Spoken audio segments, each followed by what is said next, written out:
c'est pas possible boy bi mën na football de non Bara Sapoko Ndiaye mën na football gars yi asalaamaaleykum rahmatullah nuyu naa leen amati mbégte loolu jox leen xibaar yu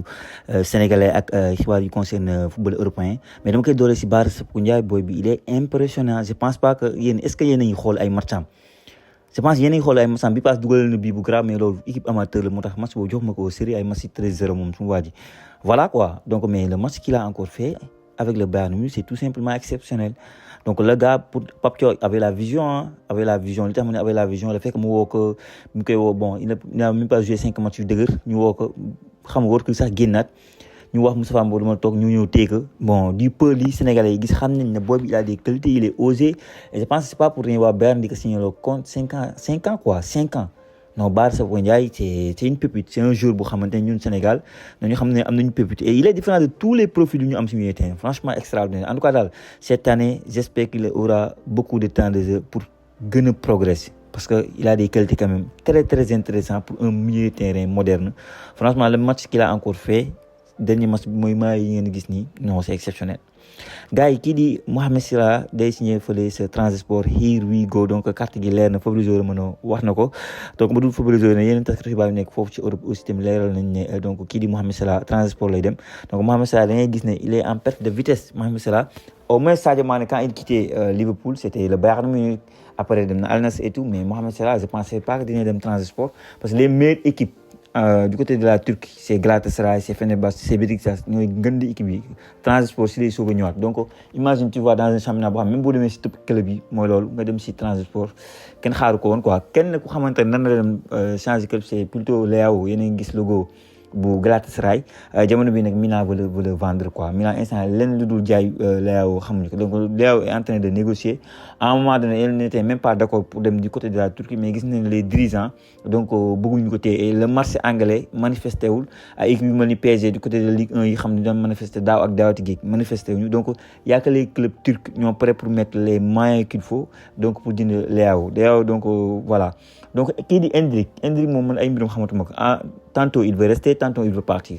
avant-hier dañu waxoon ne day dem démb ñu ñëw ñu ne dafa bëgg a toog tey ñu ñëw ñu ne léegi dafa bëgg a jóge Real Madrid xanaa leen ne peut-être que mënu ñëw ne que samay plan peut-être benn Carlo Espi bi muy jënd noonu comme attaquant peut-être mooy sama deuxième choix après Kylian Mbappé si c'est ça pourquoi pas partir mais si c'est pas ça franchement impose-toi xam nga donc on a vendu Gonzalo Garcia du côté de Fulham impose-toi par rapport à l'attaque donc du Real Madrid surtout que toi mën nga jouer sur les côtés donc loolu ça peut être très intéressant donc Al Ittihad donc presque jënd na suñu gaynde bi di John Lopy d'accord nañ maanaam ñaari club yi d'accord on parle de 19 millions en termes de salaire la gars aussi tamit xam naa ne John Lopy dina si gis boppam donc quitte à rester en Almeria dem benn Ittihad ñu fay la sa xaalis xam nga c'est mieux que ngay toog ay Almeria bu fekkee yow bëggoo dem benn Aston Villa laaj na la fii benn Betis Séville laaj na la fii y a beaucoup d'équipes qui voulaient John Lopy donc c'est un choix de carrière bon voilà xam naa ne le côté financier da si taxaw bu baax ba et je peux comprendre donc Ferran Torres maa ngi gis ne depuis démb supporters yi Barcelone ñoo ngi koy attaqué bu baax a baax par rapport ak ay déclaration parce que moom nee na bu fekkee Barcelone daf ko bëgg tee daf ko war a waroon cofeel quoi wane ne dam la bëgg tee carrément parce que ay équipe yu mel ni PSG bu ñu lay laaj aussi ça fait réfléchir aussi loolu aussi c'est important donc loolu nag yenn kàddu yi mu wax noonu dafa métti supporters yi Barcelone ñu nekaan yow mi xamante ne la protéger ba taay yaa daa xarate amul lu ma liiru si réseau yi da ngay ree ba tes quoi concernant Ferran Torres ñii nag da nga commencé jaay ñi ñuy neex parce que da nga dugal bii coupe du monde finale coupe du monde donc mais voilà finale coupe du monde c'est pas tout le monde que ñoo dugal finale coupe du monde donc Ferran Torres xam na ne il veut se faire désirer quoi gars yi wan ko mbëggeel carrément donc comme PSG ni mu nekk di def nii ñoom aussi de l'autre côté loolu lay xaar quoi à noter que donc waa Barça bàyyeeguñu ba tey le cas donc Alvarez parce que waxoon nañ ne sax penalty am na si diggante Atlético dem Barça mais dañu gis Deco donc côté Atlético de Madrid bi noonu donc gars yi nee na dafa dem pour négocier pour am Alvarez parce que waa Barça il compte sur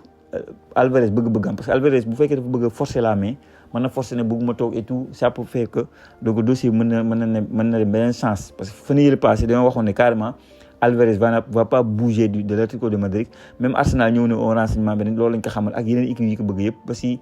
donc Bayern nag keneen donc on verra donc kii di Antoine Mendy cible de Crystal Palace donc bu nekkee cible de Crystal Palace est-ce que kon dañ koy jël en tant que axe wala dañ koy jël en tant que latéral droit parce que boo faut savoir que waa Crystal Palace seen axe bi jaay nañ ko Chelsea donc est-ce que dañ ko jël wala ba pare jamono bi ñëpp xamante ne ñu ngi nekk à la recherche d'un latéral droit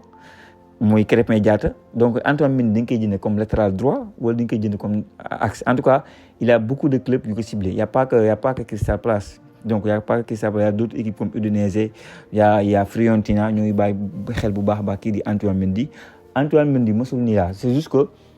en équipe nationale du Sénégal la poste bi ñu ko doon set ak li ñu waroon soxla offensivement comme latéral droit mënu la ko woon apporter au niveau de Nice il joue axe dans une défense à 3 il joue axe tout le temps donc c'est pas le latéral droit bi nga xamante ne malheureusement boo ko tegee latéral droit sénégalais yi ko xamul ne waaye kii mooy Antoine Mendy kii day tàngul alors que c'est pas ça parce que poste bi nga ko teg noonu du poste bu muy jouer club c'est pas ses qualités premières nekk di dribbler di centrer maanaam li Krépin Diatta di def ci poste bi la moom Antoine mënu ko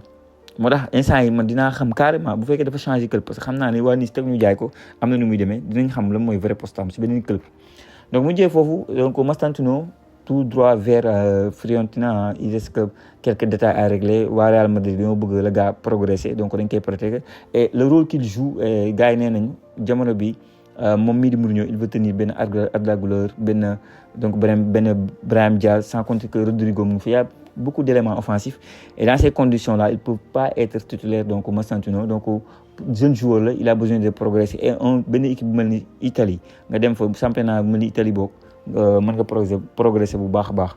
donc ba tey si Real Madrid on va parler de Mourinho bi xamante ne dafa décider ne ku maytul coup franc yi donc da koy jox Arnold moom selon taskatu xibaar ba tey foofu ci Espagne Mourinho est impressionné par donc Arnold donc moom gis na ne il peut jouer 3 postes sax ba xam moo xam latéral piston moo xam milieu terrain gis na ne il a des qualités et ñëpp xamoon na ne daaw Xabi Alonso bu muy joxe coup franc yi en tout cas dama ne ba Mbappé moo koy tiré là moom kii la bëgg jox coup franc on sait que du côté de Liverpool moom mii di Arnold daan dugali penalty te ku xam Mourinho ak ni mu dëgëree bopp loo nekk star bëgg am rek lay def man pour man nag Arnold coup franc yu sore yi la gën a mën c'est comme Szoboszlai yu gën a sore yi la gën a mën quoi ba tey Real Madrid ñoom seen information dafa xaw a bëri nag donc Rodri dafa xamal waa Barça ne carrément moom il va aller au Real Madrid parce que démb ñu doon wax ne Barça dafa dugg si dossier bi pour am le joueur commence bëgg a am entame discussion et tout mais selon taskatu xibaar yu mel ni Marca moo ngi xamale ne Rodri dafa leen xamal ne carrément mon choix numéro 1 actuellement c'est le Real Madrid et à savoir que Real Madrid ay détails peut-être moo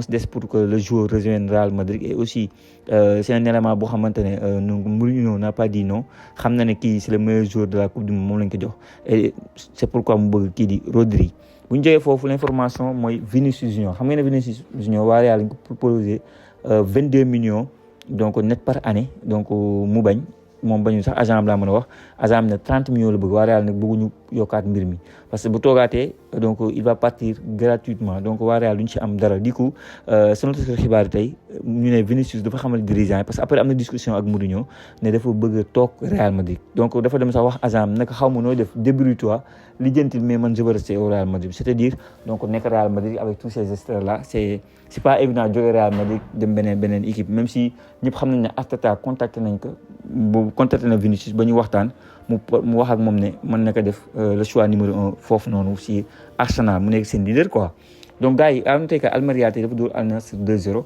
Cristiano Ronaldo était là Cristiano Ronaldo dafa am ay parts si Almeria donc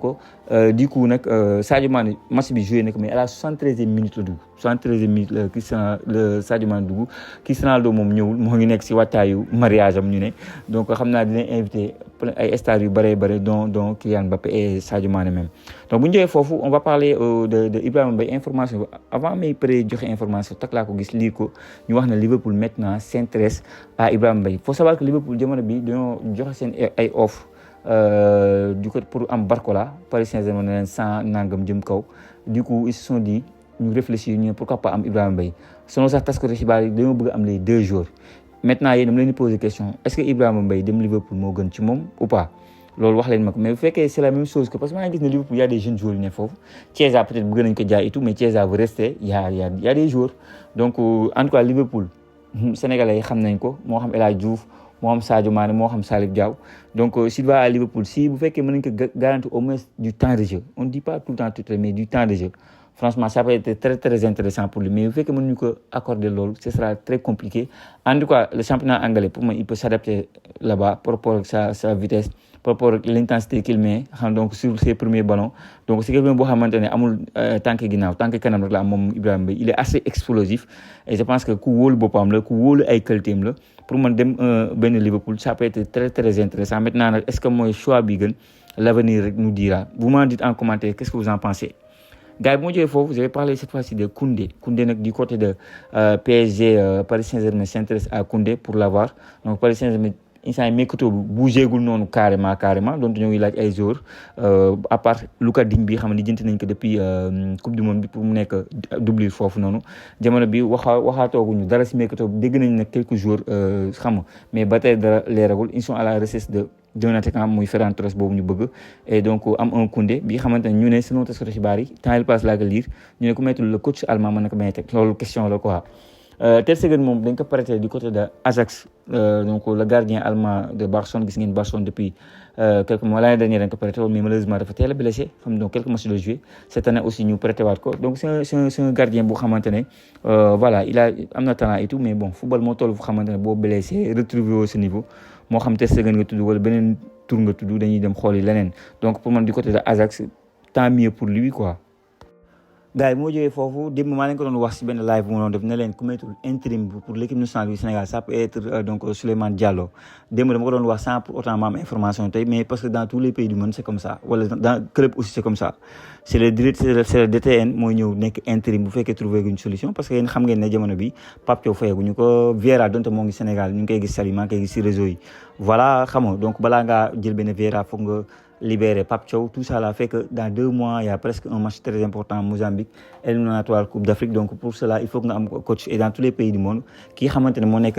DTN donc moom moo ñëw nekk le remplaçant donc vous m'avez dit ci commentaire selon vous est-ce que c'est bon pour vous que Souleymane Diallo mën na respecter intérim bi faire le très bon choix gagner ses matchs moi je me dis que l'équipe nationale du Sénégal bi neexut a classé naxaritoo classé quoi et face aux équipes comme Mozambique et tout tu peux t'en sortir xam naa ne le gars il va essayer xam nga jéem a toog équipe nationale mais je pense que le poste de DTN ça te va mieux pour man loolu laa gis quoi. Gars yi à noter que Jackson il s'entraîne avec le groupe de Chelsea et tout mais actuellement il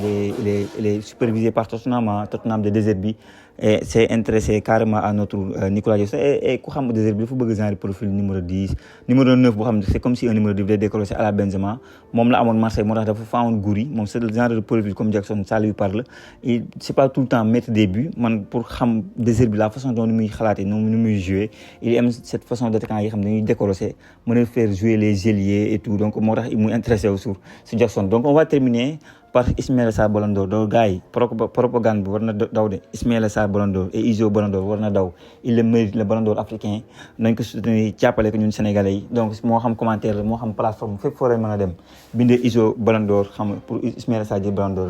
bindal leen ma ci commentaire donc lii moo nekkoon xibaar yi ma bëggoon partager ak yéen bàyyi leen ci commentaire ngeen wax ma seen xalaat ak seen gis-gis dem suñu yeneen plateforme yi dooleel ñu moo xam TikTok la moo xam Instagram la boo leen tapé Senfootball TV incha allah da ngeen gis suñu logo bi gars yi jaajëfal naa leen wax leen ba beneen sur Senfootball TV.